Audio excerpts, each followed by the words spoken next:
राज्यात राज्यसभेच्या 7 जागांसाठी निवडणूक जाहीर झाली आहे। आकडेमोड स्पष्ट आहे, समीकरणंही साधारणतः ठरलेली दिसत आहेत, पण सगळं काही एका नावाभोवती अडकले। ते नाव म्हणजे शरद पवार। पवार रिंगणात उतरणार की नाही या एका निर्णयावर भाजपचा 7वा उमेदवार ठरणार का? काँग्रेसचं विरोधी पक्षनेतेपद धोक्यात येणार का? आणि उद्धव ठाकरेंच्या शिवसेनेत अंतर्गत मतभेद उफाळणार का? नेमकं काय घडतं या पडद्यामागं आणि या एका निर्णयामुळे महाराष्ट्राच्या राजकारणात कोणते नवे संकेत मिळत आहेत, जाणून घेऊयात आजच्या या सविस्तर विश्लेषणात।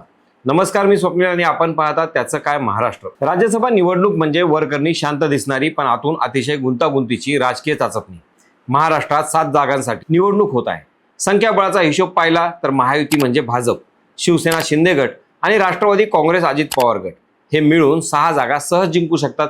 महाविकास आघाडीला काँग्रेस, शिवसेना उद्धव बाळासाहेब ठाकरे आणि राष्ट्रवादी काँग्रेस शरदचंद्र पवार गट एकच जागा मिळवण्याची ताकद आहे। म्हणजे वरकरणी सामना एकतर्फी वाटतो, पण खरी लढाई त्या एका जागेवर आहे।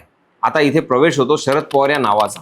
पवार निवडणूक लढवणार की नाही याबाबत स्पष्टता नाही आणि हीच अनिश्चितता संपूर्ण समीकरण हलवते।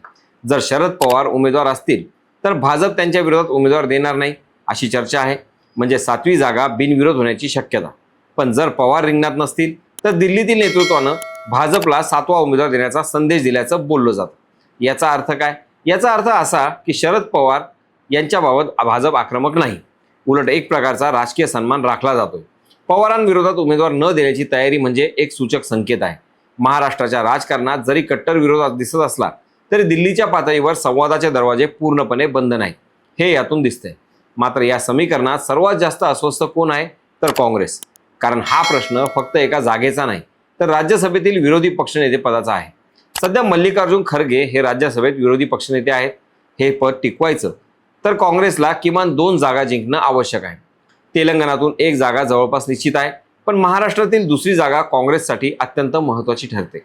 जर ही जागा शरद पवारांनी दिली आणि भविष्यात त्यांनी वेगळी राजकीय भूमिका घेतली तर काँग्रेसची संख्या कमी होईल आणि विरोधी पक्षनेतेपद धोक्यात येईल। म्हणून काँग्रेसमध्ये चर्चा सुरू आहे की ही जागा पृथ्वीराज चव्हाण किंवा बाळासाहेब थोरात यांच्यासारख्या काँग्रेस नेत्याला दिली जावी। हा केवळ महाराष्ट्राचा प्रश्न नाही तर हा राष्ट्रीय पातळीवर काँग्रेसच्या ताकदीचा प्रश्न आहे। दुसरीकडे उद्धव ठाकरे यांच्या पक्षातही शांतता नाही। संजय राऊत यांनी शरद पवारांची उमेदवारी जाहीर केल्याची चर्चा आहे, पण पक्षात सर्वानुमते निर्णय झाला होता का? आदित्य ठाकरे आणि वरुण सरदेसाई यांच्याकडून नाराजी व्यक्त झाल्याचं बोललं जातं। आदित्य ठाकरे यांना प्रियंका चतुर्वेदी यांना पुन्हा राज्यसभेत पाठवायचं होतं, म्हणजे शिवसेनेतही अंतर्गत रणनीती वेगळी आहे। यामध्ये आणखी एक प्रस्ताव पुढे आलाय। आता राज्यसभेला काँग्रेसला पाठिंबा द्यावा आणि विधान परिषद निवडणुकीत काँग्रेसनं ठाकरे गटाला साथ द्यावी। म्हणजे राजकारणात सरळ रेषा नसते, ती नेहमी वळणावळणाची असते।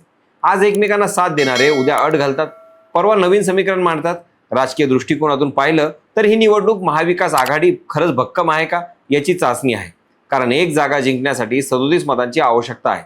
ही मतं 100% एकत्र राहतात का की कुठे फूट पडते हे पाहणं महत्त्वाचं आहे। या आधीच्या राज्यसभा निवडणुकांमध्ये क्रॉस वोटिंगचे अनुभव महाराष्ट्राने पाहिले आहेत, त्यामुळे प्रत्येक मत महत्त्वाचं ठरतं। भाजप 7वा उमेदवार देतो का हे देखील एक राजकीय डाव आहे। 7वा उमेदवार देणं म्हणजे महाविकास आघाडीला उघड उघड आव्हान आहे आणि न देणं म्हणजे पवारांविषयी सॉफ्ट कॉर्नरचा संकेत। त्यामुळे भाजपची रणनीती द्विपदरी आहे। एकीकडे दबाव निर्माण करायचा आणि दुसरीकडे संवादाची दारं उघडी ठेवायची।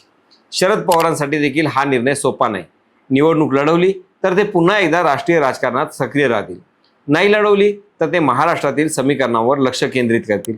शिवाय त्यांच्या निर्णयाचा परिणाम राष्ट्रवादी काँग्रेस शरदचंद्र पवार गटाच्या भविष्यातील रणनीतीवर होणार आहे। या सगळ्या घडामोडीत एक गोष्ट स्पष्ट दिसते, राजकारणात केवळ आकडे चालत नाहीत तर संकेत आणि संदेशही तितकेच महत्त्वाचे असतात। राज्यसभा निवडणूक म्हणजे केवळ संसदेत जाण्याचा मार्ग नाही तर भविष्यातील आघाड्यांची दिशा ठरवणारी चाचणी आहे। जर पवार निवडणूक लढले आणि बिनविरोध निवडून आले तर ते महाविकास आघाडीतील सर्वात मोठं एकत्रित यश ठरेल। पण जर त्यांनी माघार घेतली आणि भाजपनं 7वा उमेदवार दिला तर ही निवडणूक चुरशीची होईल आणि त्यातून कोणाचं संख्याबळ ढासळतं, कोणाची एकजूट तुटते हे स्पष्ट होईलच। म्हणजे या एका निर्णयावर महाराष्ट्राच्या राजकारणातील अनेक थर उलगडणार आहेत। काँग्रेसची राष्ट्रीय महत्त्वाकांक्षा, ठाकरे गटातील अंतर्गत समतोल, भाजपची रणनीती आणि पवारांची पुढची चाल। तर एकंदरीतच राज्यसभेच्या या निवडणुकीत वरकरणी फक्त 7 जागा आहेत, पण प्रत्यक्षात हा सामना आहे प्रतिष्ठेचा, संख्याबळाचा आणि भविष्यातील राजकीय दिशेचा। शरद पवार कोणता निर्णय घेतात? भाजप 7वा उमेदवार देणार का? काँग्रेस आपली अट पाळतं का? आणि उद्धव ठाकरे कोणत्या प्रस्तावाला मान्यता देतात या सगळ्यावर पुढचं राजकीय चित्र अवलंबून आहे. पुढचे काही दिवस महाराष्ट्राच्या राजकारणासाठी निर्णायक ठरणार आहेत. पवारांची चाल कोणती असेल आणि त्या चालीला बाकी पक्षांची प्रत्युत्तर चाल काय असेल हे पाहणं आता उत्सुकतेचं ठरणार आहे. तुम्हाला काय वाटतं? शरद पवारांनी निवडणूक लढवावी का आणि भाजपनं 7वा उमेदवार द्यावा का?